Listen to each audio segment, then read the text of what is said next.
Hi, it's Tony Ozanne, and on today's small interview project, we're talking to Bob Clark from 7Point. Hi Bob, how are you today? Very well, thank you. That's good. Look, thanks for taking part in the small interview project with me today. You're from 7Point Capability and Strategic Services. Tell me what it is you do. Well, 7Point's quite a diverse organisation for a very small company. Right. Because the principals are highly experienced, we're able to cover a lot of range. We work in executive and targeted search, Right. and we also find, that's in both permanent and specific contract positions. And we also work with clients as candidates to help them shape their approach to market and how they are going to build and structure their careers. Okay. And when we support our clients, in terms of our clients that we do work with, trying to make sure that they're able to actualise their policies and programs, looking at productivity levers, bringing those levers together with their strategy, because often strategy gets lost on the way down to the coalface. So we try to bring those levers into view, so that improves culture in organisations where people know exactly why they're doing what they're doing on a day-to-day basis. So you're working with both the employer and the employee. Is there a preferred client you're after? Is it the employer, the employee, or a particular niche or industry or anything like that? Mostly in enabling services with the employers. Right. So in your accounting, your human resources, human workforce planning, etc. Right. And with the employee, we have a very, very serious separation between those two. When we have a client who is an individual who is looking at how they're going to sculpt an approach to the market, a new job, a changing career, whatever it might be. Right. We'll work with them around their be it selection criteria and resume. We don't write them for them, but we make sure that their top skills and their transferable abilities are brought to the fore in those documents. Right. And give them some advice about how they can build themselves into the career structure that they'd like to achieve. Okay, so they sort of help coach them through their, what's best for their presentation of their resume.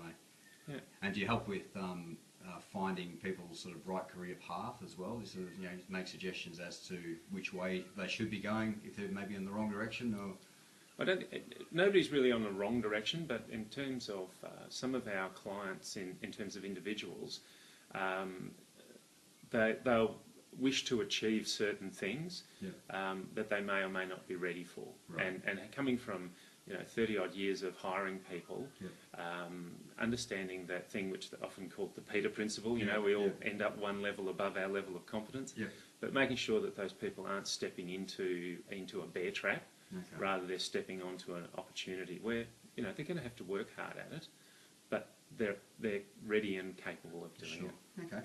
Sounds interesting. Sounds like you come across a lot of interesting people and organisations as well. Yeah, which is great. All right, let me get into my my small interview questions for you, Bob, to sort of see what you can share about your insights into business. Tell me, why did you go into business in the first place? Well, I started out in agriculture, and yes, I've got a very diverse background. Absolutely. And the strength and quality of your endeavour and the skill that you brought ensured that you were constantly employed, and I was pretty good at that. Transferred through various organisations, globals and SMEs, until I set up my first business some 20-odd years ago. Right. Really enjoyed having my own business, and not so much the self-determination, but the knowledge that everything I did was feeding into a strategy, and that it was adding value that I could really reach out and touch. So when I served a client, that client, I could actually ask them directly, was that what you needed? How did you need it? So I really loved that thing. So when I sold that business and moved and went through some other companies as well, I've come back to my own company again. And it's about self-determination, but it's also about ensuring your level of quality is always at the forefront of what you do. Okay, excellent. So vast experiences. Not going to go back to agriculture? I love agriculture, and I've got as you've seen, we've got chooks and veggie patches and things in my house. Your own mini farm here. Yes, I think that's as far as it goes at the moment. Fair enough. In that sort of experience that you've had, if you had your time over again, would you do anything differently? I'm sure you've learned a few lessons along the way. Absolutely. As I've found with owning and running companies and with working with businesses, you've got to make sure that you're making decisions that are right for both parties. Right. The approach that you take, especially with a business partner, is to be very, very clear about what both of you want, and to revisit that on a reasonably frequent basis, be it quarterly, 6 monthly, yearly, but have that acknowledged. It's a bonus question, I suppose. But how do you do that? How do you actually? What's the process you use? You mentioned whether it's quarterly or whatever, but is it that in a formal sense, an informal sense? Is it versus a plan? What is it you do? It is a very formal sense, and from my background, I've learnt from global multinational, etc. How they do this on a. So I kind of distilled a lot of the learnings that I've had as a leader in those types of companies. Right. But to bring it back to a conversation which has, it's a clear agenda. As with all meetings, it's great to have an agenda. Yep. Otherwise it's not a meeting, it's Absolutely. a chat. Absolutely. But a clear agenda and a clear timeline. Okay. So that people are advised early, Yep. Reminded to have that thinking time before you meet. Yes. So that then you can actually share those ideas and flesh out whether there is a fundamental change, as I had in one of my companies, which meant that the company was sold off. Okay. And that was fine, because that change was upfront and honest, Yes. so that the partnership group could do the valuation on the company. One partner went on with the company, and I was happy to yield out an appropriate price. Yeah, so it's a planned exit versus Yeah, a unplanned absolutely. one. Yeah, okay, I like that. That's good. And what about your biggest challenge in business? Biggest challenge?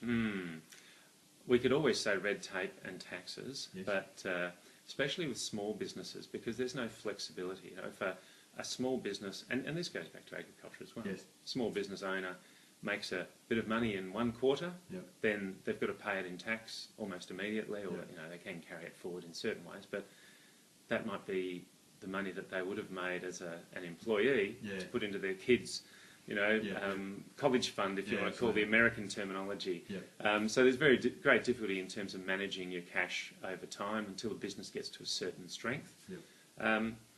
And team focus. So Okay. as you're building the team around you, with 7Point, we're so fortunate to have some really solid contractors that work with us Okay. when we've got work for them. Otherwise, we'll put them over to other people to say, well, go and work with them.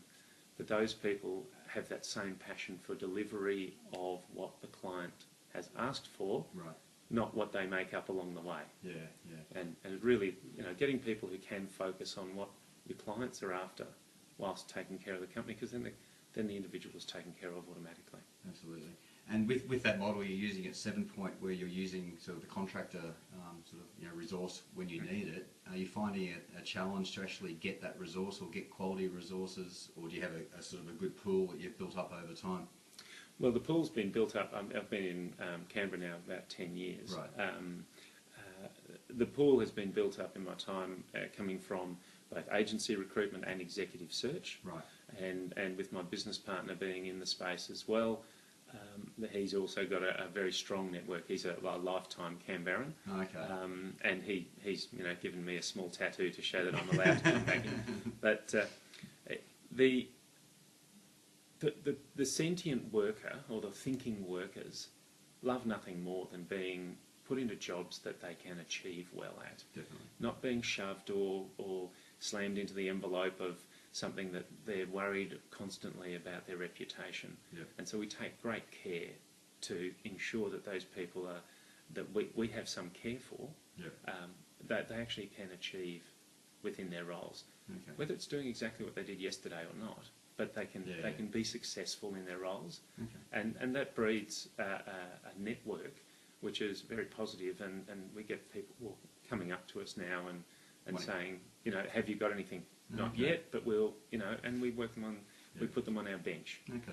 That's good. Certainly good to be in that reverse sort of situation, isn't it? Excellent. How do you balance working on your business versus in your business? One of the traps that many business owners face. But I'm sure you got it all buttoned down. No. I believe that I'm not sure that you ever have balance.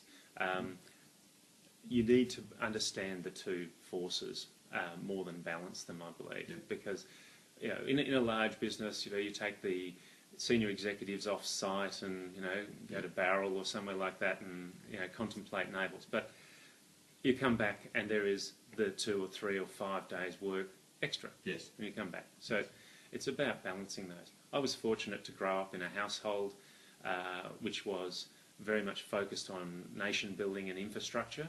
And so our conversations could move from strategic to tactical very, very quickly.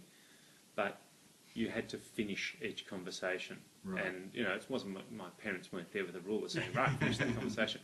But that was one of those things that I've noted with candidates and clients, that frequently we find people who have come from very tactical spaces have a challenge in getting that strategy at the forefront, to being able to understand the difference between operations and the strategizing, the marketing and etc., which are the longer term things.